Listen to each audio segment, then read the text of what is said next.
இதையெல்லாம் நாங்க வெற்றி வாய்ப்பு இழக்குன்றது எங்களுக்கு தெரியாதா? எடப்பாடி பழனிசாமியை முதலமைச்சர் ஆக்கணும்னு முயற்சி பண்ற நாங்க அவருக்கு ஒரு பலத்தை பலகீனப்படுத்துவோமா? நான் பன்னீர்செல்வத்தோட அந்த 5ஆம் தேதிக்கு முன்னால நான் பேசலன்ற. ஆமா. அப்ப இவ்வளவு நாள் ஏன் பேசல? ஒரு 13 இடங்கள்ல அதிமுக 3ஆம் இடத்துக்கு வந்தது. எல்லாத்துக்கும் நான் பதில் சொல்றேன். போற போக்குல அடிச்சு விடுறதெல்லாம் திமுக ஊடகங்கள் செய்யற வேலை.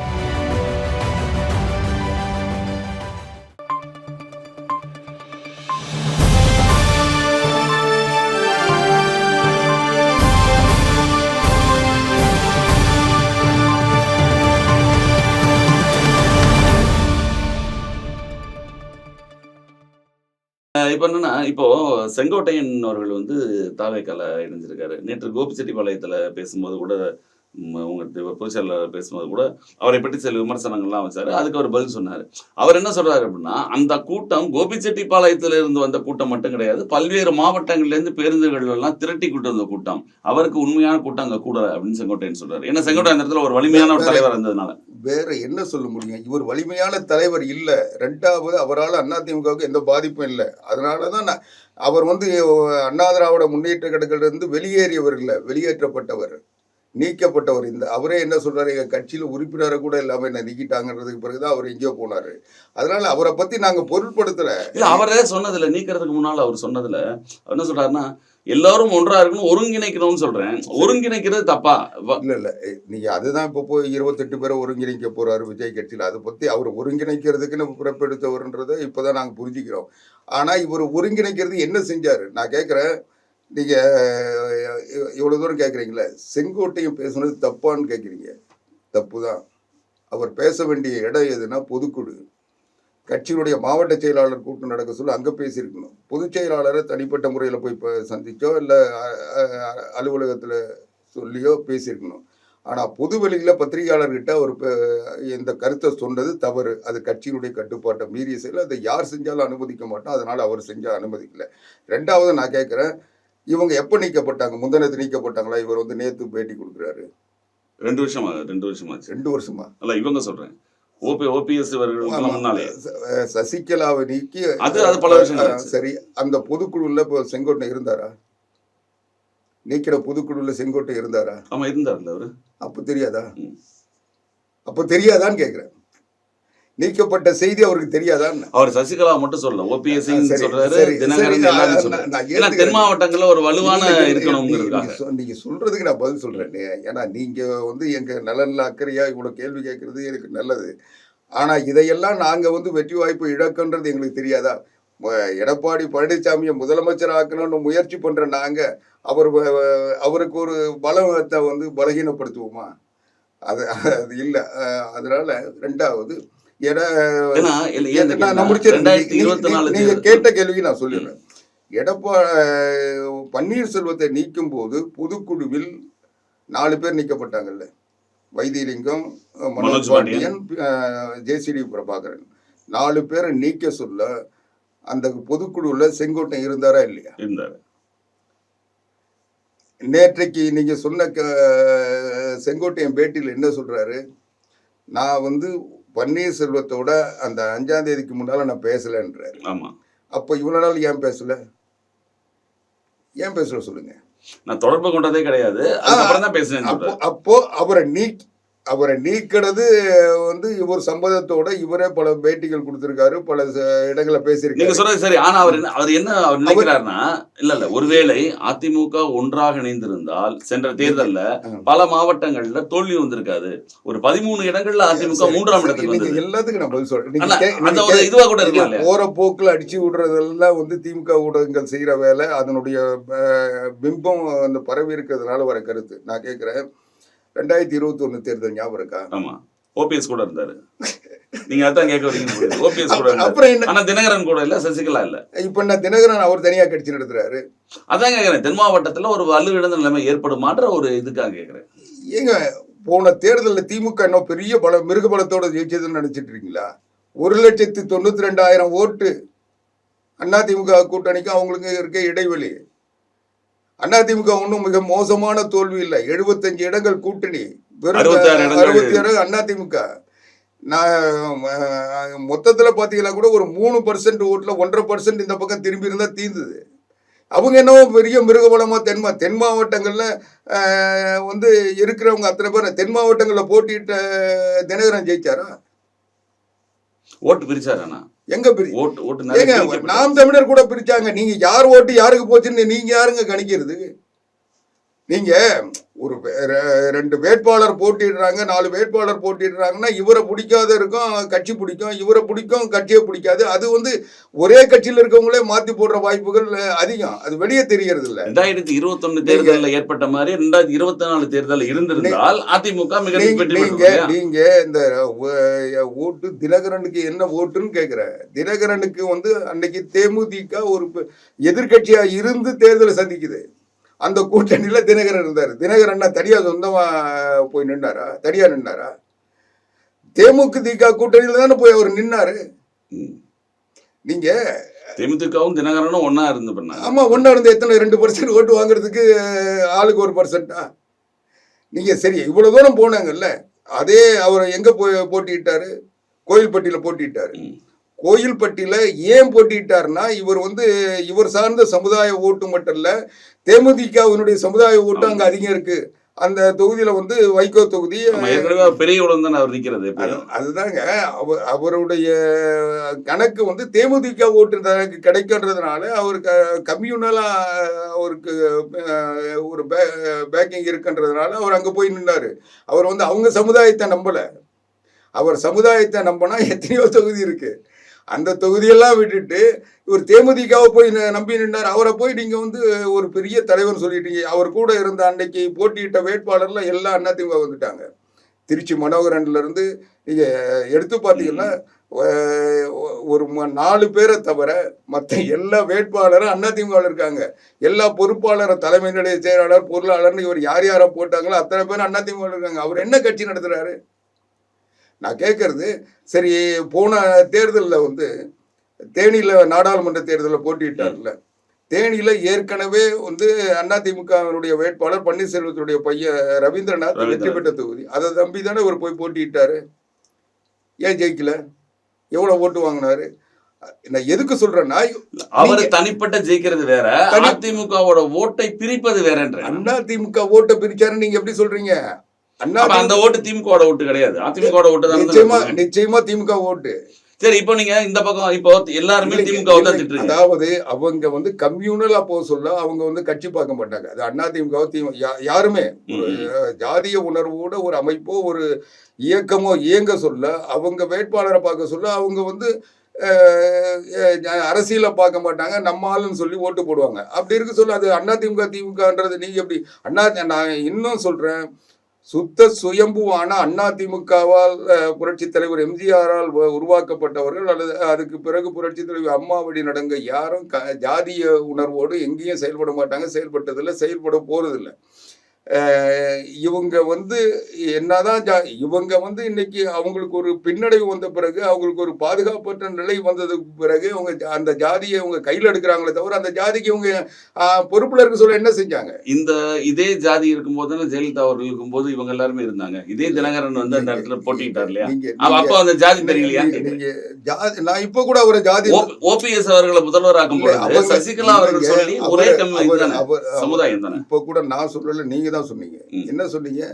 அந்த சமுதாயம் அந்த தென் மாவட்டங்கள்ல அவங்க இருக்கிறதுனால அவங்க ஓட்டு அதிமுக வராம போகும் நீங்க தான் சொன்னீங்க, நான் சொல்லல. கடந்த தேர்தலில் வராம போச்சுன்னு நீங்க சொன்னீங்க, நான் சொல்லல.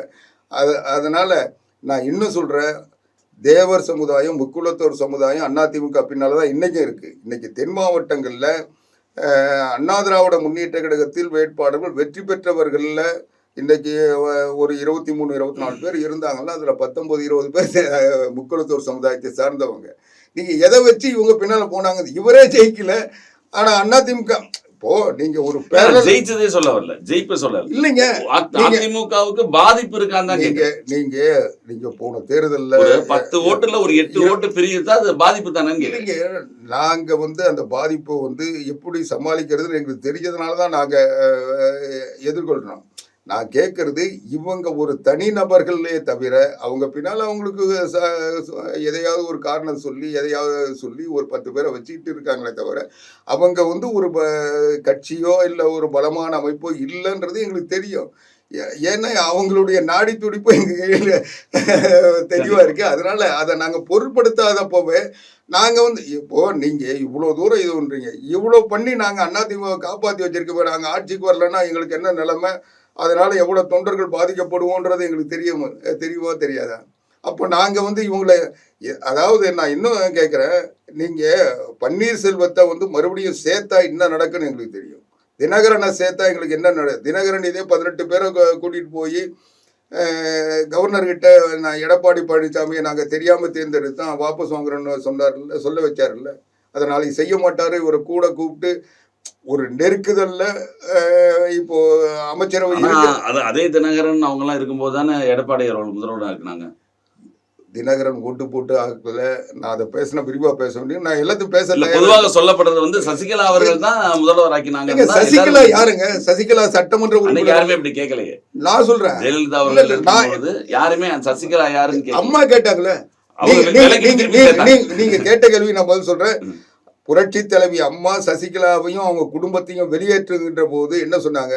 அந்த குடும்பத்துல இருக்கவங்க என்னென்ன பண்ணாங்க எல்லாத்தையும் சொல்லி வெளியே சேர்த்துக்கிட்டாங்க. நான் சொல்றேங்க, நீங்க ஏன் அவசரப்படுறீங்க? சொல்லதானே வந்திருக்கேன். அவங்க வெளியேற்றினாங்க. அதுக்கு பிறகு இவங்க போய் வீடு வாசல் இல்லாத மாதிரி போய் அன்ன சத்தத்துல சாப்பாட்டுக்கு இல்லாதவங்க மாதிரி இருந்தாங்க. அதுக்கப்புறம் அம்மா வந்து மனசு இறங்கி இவங்க தொடர்ந்து கடிதங்கள் கொடுத்துட்டு இருந்தாங்க. அதுக்கு பிறகு அம்மா வந்து என்ன சொன்னாங்க, அவங்கள சேர்க்கலான்னு முடிவு பண்ண சொல்ல இவங்க வந்து ஒரு மன்னிப்பு கடிதம் எழுதினாங்க. உங்களுக்கு நடைபெறும். அந்த இதுவரைக்கும் அதிமுக சரித்திரத்துல புரட்சி தலைவி அம்மா யாருடைய மன்னிப்பு கடிதத்தையும் வெளியிட்டது கிடையாது. பொதுவா அவர் மன்னித்து மறுபடியும் இணைத்துக் கொள்ளப்பட்டாருன்னா இன்னைக்கு வரைக்கும் நாங்க எங்க கட்சியினுடைய நடைமுறையில பின்பற்றுறது. ஆனா இவங்களுக்காக மட்டும் அந்த கடிதத்தை வெளியிட்டாங்க. அதுல அவங்க என்ன சொல்லியிருந்தாங்க, என்னுடைய குடும்பத்தினர் என்னை பயன்படுத்தி செய்த தவறுகளும் அம்மாவுக்கு ஏற்படுத்திய அவப்பெயரும் எனக்கு தெரியாமல் போச்சு. அது அக்கா சொன்னதுக்கு பிறகு நான் உணர்ந்துட்டேன். அதனால இனி அந்த குடும்பத்தோடு எனக்கு எந்த உறவும் தேவையில்லை. நான் அக்காவுக்கு உண்மையா இறுதி காலம் வரைக்கும் அவங்களுக்கு சேவை செய்யறதுக்காக என்னை அர்ப்பணிச்சுக்கிட்டேன். அந்த குடும்பத்தோட ஒற்றோ உறவோ இல்லை. நான் அரசியலில் எந்த ஈடுபாடும் வைத்துக் கொள்ள மாட்டேன்னு எழுதி கொடுத்தாங்க. அதை அம்மா பகிரங்கப்படுத்தினாங்க. அது என்னைக்கும் நினைக்கன்றதுக்கு அது ஒரு உயிலா கூட நினைச்சு இல்லை, அது ஒரு பொது சொத்தா மாத்தினாங்க. அதை வெளியிட்டாங்கல்ல. அதுக்கு பிறகு இவங்க வந்து எல்லாமே அம்மா கூட இருந்தாங்க. அந்த இறப்பு வரைக்கும் எங்களுக்கு அது தெரியல. அதுக்கு பிறகும் அவங்களை ஏற்றுக்கிட்டு பொதுச் செயலாளராக நாங்கள் தான் தேர்ந்தெடுத்தோம். நீங்க சொல்றதுக்கு முன்ன நான் சொல்றேங்க, நான் வந்து டிஃபென்ஸ் ஏற்கனவே நான் எல்லாம் சரியா நிலைப்பாட்டை சொல்லதான் வந்தேன். ஏற்றுக்கிட்டு பொதுச் செயலாளர் தேர்ந்தெடுத்தோம். பொதுச் செயலாளராக தேர்ந்தெடுக்கப்பட்டதற்கு பிறகு அவங்க சரி, அதுக்கு முன்னால் ஒரு சம்பவத்தை சொல்றேன். இதுக்கு முன்னாலும் அம்மாவனுடைய இறுதி இறப்பு வந்துட்ட பிறகு உடனடியாக அனைத்து இந்திய அண்ணா திராவிட முன்னேற்ற கழகம் அடுத்து என்னன்ற யோசிக்க சொல்ல உடனடியாக இவங்க அப்பல்லோ மருத்துவமனையிலே இருந்து அதிமுக சட்டமன்ற கட்சி தலைமை கழகத்தில் கூடி ஓ பன்னீர்செல்வத்தை முதலமைச்சராக தேர்ந்தெடுத்து அந்த அமைச்சரவை அப்படியே போய் பதவி அந்த இரவோடு இரவா. அதுக்கு முன்ன அண்ணா மரணத்தின் போதோ புரட்சி தலைவர் எம்ஜிஆர் மரணத்தின் போதோ நாவலர் நெடுஞ்செழியன் மட்டும்தான் போய் பதவி ஏற்றிருப்பார். அது ஒரு இடைக்கால முதலமைச்சராக இருந்திருப்பாங்க. ஆனால் இப்போ வந்து முழுமையான மந்திரி சபை பதவி ஏற்றுக்கிட்டாங்க. இருக்குல்ல, அந்த பதவி ஏற்றுக்கிட்ட பிறகு அது ஒரு முழுமையான மந்திரி சபை. அமைச்சரவை அத்தனை பேரும் அந்த கவர்னரும் அந்த போர்ட்போலியோ அப்படியே அப்ரூவல் பண்ணி அறிவிப்பும் தந்துட்டாரு. ஆக ஆட்சியில் எந்த தேக்கம் இல்லை, சட்ட நெருக்கடி எதுவுமே கிடையாது. முழுமையான அமைச்சரவை தொடர்ந்துட்டு. ஆனால் பொதுச் செயலாளராக இவங்க தேர்ந்தெடுத்ததுக்கு பிறகு இவங்க முதலமைச்சர் ஆகணும்னு முயற்சி பண்ணாங்க. அதை வந்து அதையும் நாங்கள் யாரும் எதிர்க்கல. எங்களுக்கு அப்போ வந்து இவங்க அம்மாவுக்கு உண்மையாக அவங்க சொன்ன சத்தியத்தில் கடைபிடிச்சிட்டு இருக்காங்க. அதனால இவங்க இருக்கட்டும் பரவாயில்ல அப்படின்னு சொல்லி தான் நாங்கள் ஏற்றுக்கிட்டோம். அப்போது ஓ பன்னீர்செல்வம் தான் என்னை அடித்து கையெழுத்து வாங்கிட்டாங்க, மிரட்டி கையெழுத்து வாங்கிட்டாங்கன்னு சொல்லி, அப்புறம் யாரோ போய் பார்த்தேன், அவர் என்ன நீ ஆம்பளையான்னு கேட்டாருன்னு சொல்லி, அங்கே போய் தர்ம அம்மா யுத்தம் நடத்தினார். தர்ம யுத்தம் அம்மா சமாதியில் உட்காந்தா தீந்துருன்னாரு அப்படின்னு சொல்லிட்டு, அப்போ என்ன பேட்டி கொடுத்தாரு? சசிகலாவை 10 ஆண்டுகளாக அவங்க கிட்ட நான் பேசவே வேணாம்னு அம்மா சொன்னாங்க, நான் பேசாமல் இருந்தேன். அவங்க வந்து அம்மா ஏற்றுக்கொள்ளாத ஒருத்தர், அவங்க வந்து முதலமைச்சர் ஆகிறத நான் ஏற்றுக்க மாட்டேன். அதிமுகவில் இருக்கின்ற யாராவது ஒரு தொண்டன் முதலமைச்சரான ஏற்றுப்பேன்னு சொல்லி பன்னீர்செல்வம் தான் சொன்னார். அவங்கள வந்து அதிமுக நாங்கள் ஏற்றுக்கிட்டோம். அதைத்தான் கேக்குறேன். நீங்க ஏத்துக்கிட்டவருக்கு நான் உங்களுக்கு நான் அவங்க நான் சொல்றேங்க. நாங்க ஏத்துக்கிட்டோம். அதிமுக ஏத்துக்கிச்சு. ஆனா அதுல இருந்து ஒரு எதிர்ப்பு குரல் கொடுத்தது அவர். அது சொன்னதோட நிறுத்தல. அவர் என்ன சொன்னாரு? என்னுடைய ராஜினாமா கடிதத்தை மிரட்டி வாங்கிட்டாங்க. அதனால இதை வந்து ஏற்கக்கூடாது ஆளுநர். நான் தான் தொடர்ந்து முதலமைச்சரா தொடர்றேன் அப்படின்னாரு. தொடர்ற என்ன சொல்ல அப்போ கவர்னர் இடைக்க கூடுதல் பொறுப்பு இருந்ததுனால அவர் மகாராஷ்டிரா இங்கேயும் போயிட்டு இருந்தார். வித்யாசாகர் அதனால அவர் வந்து பதவி ஏற்றுக்கிறத தாமதப்படுத்தினார். அந்த தாமதப்படுத்தின உடனே இவர் பன்னீர்செல்வம் என்ன பண்ணாரு? ஆட்களை கடத்த ஆரம்பிச்சார். அவருக்கு அவர் சொன்ன அந்த ஸ்டேட்மெண்ட்டுக்கு அவருக்கு ஏதோ ஒரு பின்புலம் இருந்தது. அந்த பின்புலத்தை வச்சு ஆட்களை வந்து அவர் பாதுகாக்க அவருக்கு ஆதரவானவங்களை திரட்டும். அப்போ சசிகலாவை நான் இதை தெளிவாக சொல்கிறேன், உறுதியாக சொல்கிறேன், கட்சியினுடைய பிரதிநிதியாக சொல்கிறேன், எடப்பாடியாருடைய எண்ணங்களை உணர்ந்தவன்ற வகையில் சொல்கிறேன். அப்போது சசிகலாவை முதலமைச்சர் ஆக்குவதற்காக கூவத்தூரில் சட்டமன்ற உறுப்பினர்களை அழைத்து வந்து ஒருங்கிணைத்தவர் எடப்பாடி பழனிசாமி. அவருடைய பின்னணியில் அவருடைய உதவியாக இருந்த மற்ற அமைச்சர்கள் எல்லாம் சேர்ந்து தான் அதை செஞ்சாங்க. சசிகலாவோ இல்லை தினகரனோ போய் எல்லாரையும் கூப்பிட்டுட்டு வந்து அவங்களுக்கு தேவையானதை செஞ்சு அங்கே தங்க வைக்கல. சசிகலாவை முதலமைச்சராக்குவதற்கு எடப்பாடி பழனிசாமி தான் எல்லாரையும் சேர்த்தாரு. நீங்க சொல்றது புரியுது. ஒரே ஒரு கேள்வி, முதல்வராக்குவதற்கு தகுதி உள்ள சசிகலா ஏன் உங்களுக்கு அதுக்குதான் வரேங்க. நான் நடந்த சம்பவங்களை சொல்றேன். ஏன்னா நிறைய பேருக்கு மறந்து போச்சு. ரெண்டாவது நாங்க அந்த நேரத்துல சொல்ல முடியாத சூழ்நிலை. அப்போ அதுக்கு பிறகு இவங்க வந்து ஒரு வழக்குல சிறைப்படுத்துற சூழ்நிலை, சிறைக்கு போக வேண்டிய நிலைமை. அந்த நேரத்தில் வந்து சசிகலாவை முதலமைச்சராக முயற்சி பண்ணுறாங்க. அது வந்து அவங்க சட்டப்படி அவங்க சிறைப்படுத்துகிற சூழலில் அவங்க தொடர முடியாது. இனி வேற ஒருத்தர் தேர்ந்தெடுக்கணுன்றது அதிமுகவினுடைய சட்டமன்ற உறுப்பினர் கூட்டம் நடக்குது. அந்த கூட்டத்தில் பொதுச் செயலாளர் என்ற முறையில் ஒரு தேர்தல் நடத்த வேண்டிய கடமை அவங்களுக்கு இருந்தது. அப்போது அவங்க வந்து இது ஒன்று சொல்ல எடப்பாடி பழனிசாமியை தேர்ந்தெடுக்கிறாங்க. அது வரைக்கும் அவங்கள நாங்கள் பொதுச் செயலாளராக தான் ஏற்றுக்கிட்டோம். அதில் எந்த குறையும் என்னை பொறுத்த வரையிலும் எடப்பாடியாரை பொறுத்தவரையும் எதுவும் இல்லை. அதுதான் உண்மை. ஆனால் அதை முடிச்சுட்டு இவர் போய் அதுக்கப்புறம் நடந்தது வேறு, அமைச்சரவை அமைக்கிறாங்க, அந்த ப்ராசஸில் போயிட்டார். இவங்க வீட்டுக்கு போயிட்டாங்க. அடுத்த நாள் காலையில் அவங்க சிறைக்கு போக வேண்டிய பெங்களூருக்கு போகிறாங்க. அப்போது காலையில் ஒரு அறிவிப்பு கொடுக்குறாங்க. என்ன அறிவிப்பு உங்களுக்கு ஞாபகம்? தினகரன் அவர்களை துணை பொதுச் செயலாளராக போட்டு எல்லாரையும் கூப்பிட்டு அவர் கட்சியை பார்த்து பாரு, நீங்கள் கூட இருந்து பார்த்துங்கன்னு அவங்க சொல்கிறாங்க. அப்போ தான் 11 வருஷமாக அம்மாவனுடைய பார்வையில் கூட படாமல், சென்னைக்கே வராமல், தமிழ்நாட்டிலே இல்லாமல் பாண்டிச்சேரியில் பதுங்கி இருந்து உங்களை பார்த்தா அவ்வளோதான் சொல்லி பொருளாளர் பதவியிலிருந்து எடுத்து, நாடாளுமன்ற உறுப்பினர் பதவியிலிருந்து எடுத்து, என் மூஞ்சிலே முடிக்காத விரட்டி விட்ட தினகரனை கொண்டு வந்து அந்த பொறுப்பில் போட்டது மட்டும் இல்லாமல் என்னுடைய சார்பாக அவர் கட்சி நடத்துவார்னு சொல்ல இப்போ எடப்பாடி பழனிசாமியை அதிமுக தொண்டர் ஒருத்தர் தேர்ந்தெடுத்தது போல அவர் துணை பொதுச் செயலாளர் ஒருத்தர் போட்டிருந்தாங்கன்னா யாருமே இந்த அவங்க பொதுச் செயலாளரில் தான் நாங்கள் தொடர் இருப்போம்.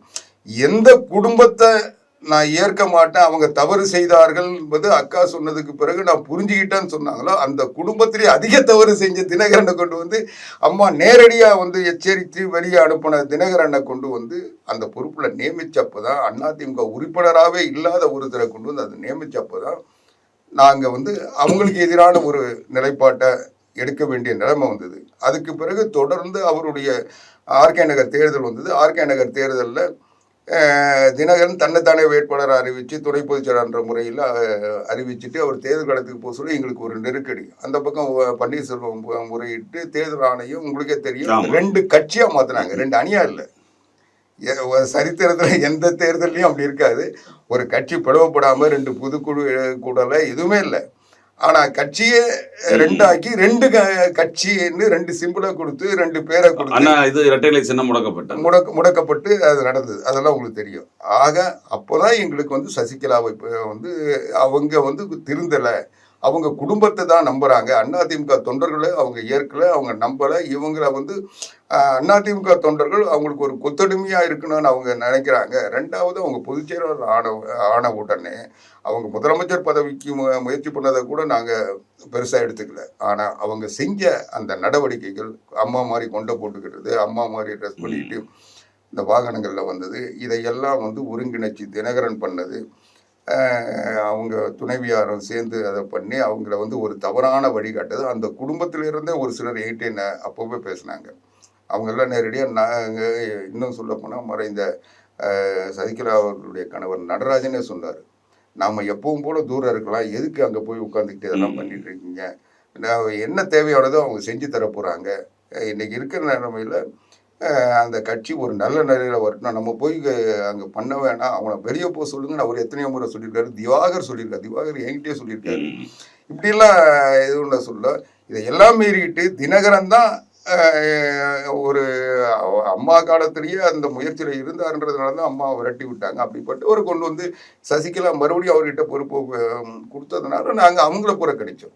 அதனால அவங்க நீக்க வேண்டி வந்து, ஏன்னா இவங்களுடைய அதிகாரத்தை வந்து இன்னொருத்தர்கிட்ட கொடுக்க சொல்ல அவங்க கட்சிக்காரன் இல்லாத ஒருத்தர் மட்டும் இல்லை, அம்மாவால் விரட்டப்பட்டவர், அம்மாவால் வெறுக்கப்பட்டவர், அம்மாவை இவர் வந்து ஏதோ ஒரு வகையில் பாதிக்க செய்யணுன்றதை முயற்சி பண்ணாருன்றது தெரிஞ்சுதான் அவங்க வெளியேற்றினாங்க. அதனால அப்படிப்பட்ட ஒருத்தரை வந்து அவங்க சேர்த்ததுனால சசிகலா அவனுக்கு வெளியேற்று. கண்டிப்பாக மிக்க நன்றி. அதாவது இந்த 2026 தேர்தல் கூட்டணிகள் மற்றும் அரசியல் சூழ்நிலைகள் மற்றும் அதிமுகவில் இருந்து ஏற்பட்ட பிரச்சனைகள் அது என்னென்று விளக்கி எங்களுக்குரியது. மிக்க நன்றி. நிகழ்ச்சியில் வந்து கலந்து கொண்டிருந்த மேலான கருத்துக்களை நன்றி.